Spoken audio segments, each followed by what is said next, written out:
Police પોતાની કામગીરીને લઈને ખૂબ ચર્ચામાં રહી છે। તેવામાં હાલ એક એવું કામ કર્યું જેનાથી ફરી એક વખત લોકોમાં સુરત પોલીસ પ્રત્યે સન્માન જોવા મળ્યું। કારણ કે એક અપહરણ થયેલા બાળકને પોલીસે ગણતરીના કલાકોમાં જ શોધી કાઢ્યું, અને તે પણ અપહરણકાર ગુજરાત છોડે તે પહેલા જ। શું છે આખી ઘટના, આવો જોઈએ।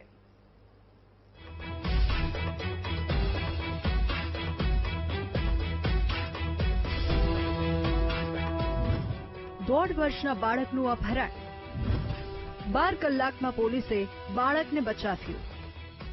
વાત સુરતના તાતીથૈયા ગામની છે, જ્યાં શાકભાજી માર્કેટ પાસેથી 1.5 વર્ષના બાળકનું સોમવારે અપહરણ થયું હતું।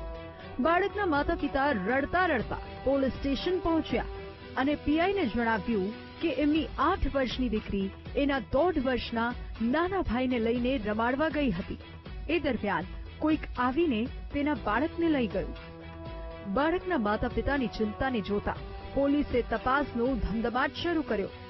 8 ટીમ બનાવી શોધખોળ હાથ ધરી। અંતે બારડોલી રેલવે સ્ટેશન પર શંકાસ્પદ દંપતી દેખાયું, જેમની પાસે બાળક હતું, અને અંતે તે શંકા સાચી સાબિત થઈ।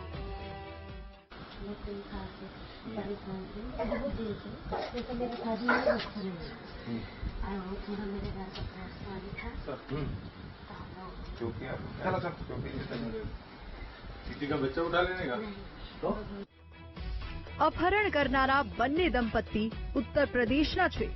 તેમનું નામ રીતા શર્મા અને પ્રદીપ શર્મા છે। આ બંને દંપતી બાળકને લઈને ઉત્તર પ્રદેશ ભાગવાની ફિરાકમાં હતા। આ માટે તેઓ બારડોલી રેલવે સ્ટેશન પર પહોંચી ગયા હતા, પરંતુ પોલીસે તેમને ઝડપી પાડ્યા। જે આરોપીઓ છે એ લોકો 15 વર્ષથી કડોદરા વિસ્તારમાં રહે છે, ફેક્ટરીમાં નોકરી કરે છે।